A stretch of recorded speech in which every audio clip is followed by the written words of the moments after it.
नमस्कार. पुन्हा एकदा चॅनलवरती तुम्हा सर्वांचं खूप खूप स्वागत.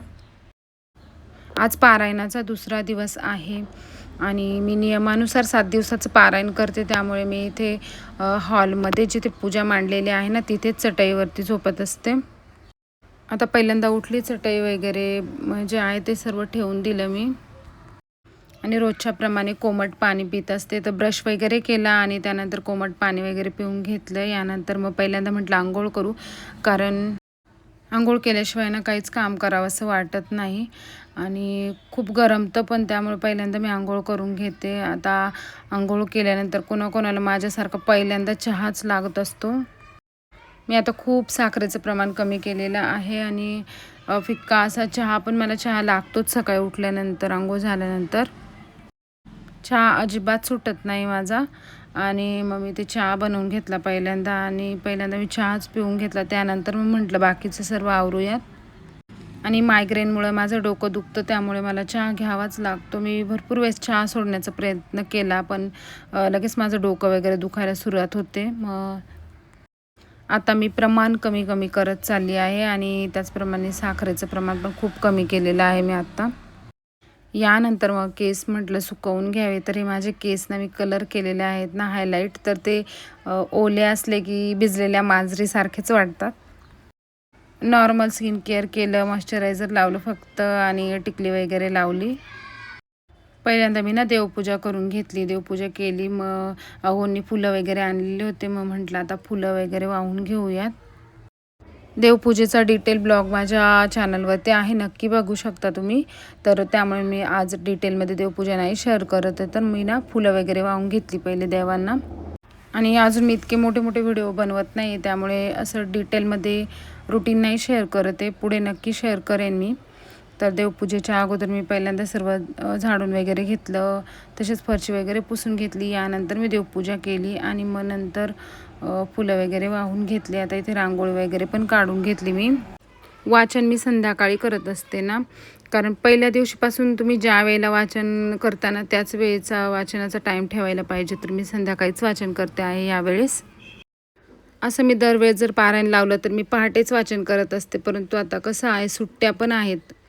सकाळी सर्व काही शांततेत असतं आणि थोडं उठायला पण उशीरच होत असतो आणि संध्याकाळी कसं मुलं पण घरी असतात, त्यांना पण पारायणाचे शब्द कानी पडतात. मग त्यामुळे मी ना संध्याकाळीच वाचायचं ठरवलेलं आहे ह्यावेळेस ना. आता पूजेच्या मांडणीच्या इथली रांगोळीसुद्धा मी ना कपड्याने पुसून काढून घेतली आणि त्यानंतर मग इथे मी परत आज रांगोळी काढून घेत आहे.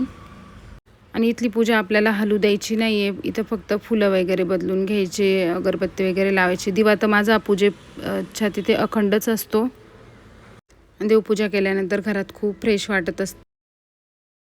मागच्या एका व्हिडिओमध्ये मला कमेंट्स होती की तुमच्या पोळ्या चपात्या इतक्या कशा फुलतात, तर म्हटलं आज तुमच्यासोबत शेअर करूया. तर आज ना मी कणिक कशी मळते ते पण तुमच्यासोबत शेअर करते. आणि आम्ही पोळ्याच म्हणतो, चपात्या नाही म्हणत, त्यामुळे पोळ्याच माझ्या तोंडात येतं आहे. तर चला बघूया. कणिक मळण्यापासून मी तुमच्यासोबत शेअर करते. तर इथे एका परातीमध्ये मी मीठ घेतलं आहे 1 चम्मच इतकं आणि यानंतर ना पीठ चाळून घ्यायचं आहे. तर इथे मी पीठ चाळून घेतलेलं आहे जितकं पाहिजे तितकं. आता हे पीठ आपल्याला अशा प्रकारे पाण्यामध्ये सर्व व्यवस्थित मिक्स करून घ्यायचं आहे आणि अशा प्रकारे पीठ जर भिजवायचं झालं ना, तर तुम्हाला अजिबात वेळ पण लागणार नाही आणि अगदी मऊसूत असं पीठ मळलं जाईल आणि पोळ्या पण खूप छान येतात यामुळे. आता आपल्याला खूप कोरडं पीठ वाटायला लागलं की थोडं थोडं पाणी वरतून टाकायचं आणि अशाच प्रकारे आपल्याला फक्त मिक्स करत राहायचं आहे. लगेच आपल्याला याचा गोळा बनवायला घ्यायचं नाही आहे, तर फक्त मिक्स करत राहायचं आणि मग तुम्हाला नक्की लगेच समजतं की आता पाण्याची गरज नाही आहे, आपण याचा गोळा बनवू शकतो. तर अशा प्रकारे सर्व पीठ एकत्र करून अशा प्रकारे त्याचं व्यवस्थित गोळा बनवत चालायचं आणि छान असं मळून घ्यायचं. मग नंतर असं केल्यामुळे पीठ खूप मऊसूत असं भिजवलं जातं कणिक आणि मध्ये मध्ये असं कडक वगैरे सुद्धा राहत नाही आणि हाताला सुद्धा पीठ अजिबात असं चिपकत नाही आणि दुसऱ्या हाताचा वापर अजिबात पीठ मळायला करायचं नाही आहे. तर एकाच हाताने आपल्याला हे पीठ अगदी व्यवस्थित खूप कमी वेळामध्ये मळता येतं. पुन्हा तेल लावून ना ही कणिक आपल्याला व्यवस्थित मळून घ्यायची आहे आणि कमीत कमी 15 मिनिटे तरी आपल्याला हे रेस्ट होण्यासाठी ठेवायचं आहे. त्यामुळे आपल्या पोळ्या ज्या आहेत ना खूप छान होतात. स्वयंपाकाला सुरुवात करताना अगोदर आपल्याला कणिक भिजवून ठेवायची आहे, ज्यामुळे मग आपण बाकीचा स्वयंपाक करत येतो ना तोपर्यंत कणिक छान भिजून तयार राहते. आता माझ्या पोळ्या तर मोठ्या मोठ्याच असतात, मला छोट्या पोळ्या बनवायलाही आवडत नाही. तर तुम्ही तुम्हाला हव्या त्या आकारामध्ये पोळ्या बनवू शकता. तर इथे आपल्याला जितका उंडा घ्यायचा आहे पोळीचा तितका घ्यायचा आहे. थोडासा लाटून घ्यायचा, त्यावरती छान तेल लावून घ्यायचं आहे आणि कोरडं पीठ असं पसरवून घ्यायचं आहे थोडंसं यावरती. आता मी दाखवते आहे ना तशा प्रकारे याच्या अशा प्लेट्स करून घ्यायच्या आहेत. आपण मोदक कसं बनवतो त्यासाठी आपण कशा प्लेट्स वगैरे करतो त्याला चुन्या चुन्या तशा प्रकारे करून घ्यायचं आहे आणि व्यवस्थित हे सील करायचं आहे. यानंतर दोनही बाजूनी छान आपल्याला कोरड्या पिठामध्ये बुडवून घ्यायचं आहे आणि त्यानंतर मग आपल्याला लाटायला सुरुवात करायची आहे. आता माझा पोळ्यांवरती छान हात बसलेला आहे, तर मला ना अगदी मोठी पोळी होईपर्यंत उचलावी लागत नाही. तर मी एकाच दिशेने अशा प्रकारे ती लाटण्याने लाटते ना तर ते आपोआप अशी गरगर फिरते. एकदम मोठी पोळी झाल्यानंतरच मला एखादा 2 वेळेस ती उचलावी लागते. तोपर्यंत मी पोळीला अजिबात हातसुद्धा लावत नाही आणि मधून मला पीठ लावण्याची सुद्धा गरज पडत नाही. जर गरज वाटली तर लाटण्याला थोडंसं पीठ लावून घ्यायचं आहे, पोळीवरती एकदम पीठ टाकून घ्यायचं नाही आहे, नाहीतर मग पोळ्या भुरक्या होतात. आता बघा मी एकदा उचलली आहे पोळी इतकी लाटून झाल्यानंतर. आता तुमचं लोखंडी तवा असेल ना तर असं तव्यावरती थोडंसं तेल असं शिंपडून घ्यायचं आहे आणि त्यानंतर त्यावरती आपल्याला पोळी टाकून घ्यायची आहे. म्हणजे मग पोळी पटकन खाली चिकटत नाही आणि मग करपत वगैरे नाही. लगेच पोळी उलटायची नाही आहे. तर अशा प्रकारे थोडेसे बबल यायला लागले की आपल्याला पोळी थोडीशी उचलून अशी सरकवायची आहे फक्त, म्हणजे एकाच ठिकाणी ती चिकटत नाही किंवा मग एकाच ठिकाणी करपत वगैरे नाही. आणि असे छान बबल्स यायला लागले की मग आपल्याला ना ही पोळी अशी उलटायची आहे, तोपर्यंत उलटायची नाही आहे. अशा प्रकारे जर मग तुम्ही पोळ्या केल्या ना तर तुमची एक पण पोळी बिना फुलण्याची राहणार नाही. तर तुम्ही बघू शकता काहीच एफर्ट्स घ्यावे लागत नाही आहे, अगदी पोळी पटकन फुलली जाते. आता तुम्ही यावरती तेल वगैरे पण लावू शकता, नाही लावलं तरी अशा पोळ्या ज्या आहेत ना खूप मऊसूत राहतात अगदी दुसऱ्या दिवशीपर्यंत सुद्धा. आता मी ते थोडंसं तेल लावून घेत आहे. तर माझ्या मुलांना असं वरतून तेल वगैरे किंवा तूप वगैरे लावून पोळ्या आवडतात, त्यामुळे मी ते लावून घेत आहे आणि अगदी छान सर्व बाजूने पोळी भाजली जाते. आता आम्ही दुसरी जी पोळी आहे ना ती पण बनवून दाखवत आहे. तर आता थोडंसं फास्टमध्ये करत आहे, नाही तर व्हिडिओ खूप मोठा होऊन जातो.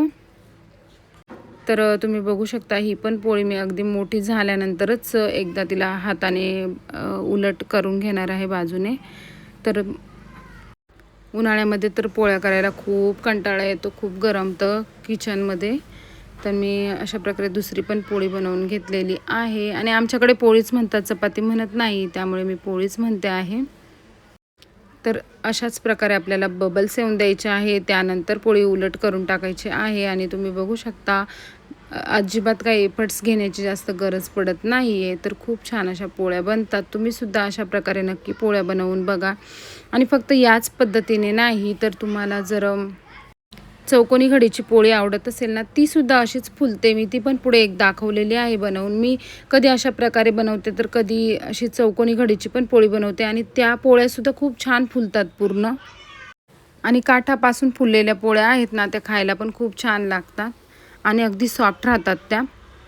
आणि तुम्हाला वाटेल की ही 2च पुडाची पोळी आहे, तर याला फक्त 2च हे येतील, लेयर येतील, पण असं काही नाही आहे. मी तुम्हाला पुढे एकदा, आज मी विसरली पोळी तुम्हाला तोडून वगैरे दाखवायची, पण यामध्ये सुद्धा 3-3 4-4 लेयर्स आपोआप तयार होत असतात मध्ये. तुम्ही एकदा या पद्धतीने पोळी नक्की बनवून बघा. आणि 4 लेयरची जी पोळी आहे ना 4 घडीची तीसुद्धा खूप छान बनते, अशीच पूर्ण फुलते. ती पण मी पुढे दाखवलेली आहे. तुम्ही अगदी व्यवस्थित गरगर पोळी जर लाटली ना अगदी बिना थांबता मग ती खूप छान अशी फुलते सर्व बाजूने. पण त्यासाठी काय आहे ना खूप असं म्हणजे पेशन्स लागतं आणि रोज जर तुम्ही आवडीने पोळी करत गेलात ना तर तुम्हाला आपोआप तसा हात बसेल तुमचा.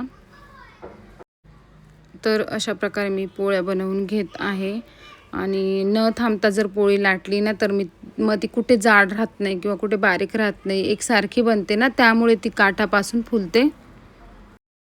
आता मी इथे तुम्हाला ना 4 घडीची पोळी आहे ना ती बनवून दाखवत आहे. ती पण खूप सोपी आहे आणि खूप छान फुलते. तर अशा प्रकारे आपल्याला तेल लावून 4 घडी करून घ्यायचे आहे. थोडंसं पीठमध्ये टाकून घ्यायचं आहे आणि लाटून घ्यायचे आहे छान. आता ही 4 घडीमुळे ना थोडंसं लाटायला थोडीशी अवघड जाते, म्हणजे आपल्याला तिला गोल शेपमध्ये आणावं लागतं. तर पहिल्यांदा थोडीशी उचलावी लागते आणि मग नंतर इतकं काही नाही. आणि अशीच पातळशी पोळी लाटून घ्यायची आहे आणि ही पोळीसुद्धा खूप छान फुलते. दाखवते मी तुम्हाला पुढे. तर मी नवीनच व्हिडिओ बनवत आहे, त्यामुळे मला इतकं काही त्यातलं अजून माहिती नाही. तर खूप मोठे व्हिडिओ मी सध्या टाकत नाही आहे. तुम्हाला व्हिडिओ आवडत असतील ना तर नक्की मला तुम्ही चॅनलला सबस्क्राईब करा, कमेंट्स करा, लाईक करा आणि मला कमेंट्स करून सांगा कसे वाटत आहेत माझे व्हिडिओ. मी काही बदल करायला हवा आहे का ते पण नक्की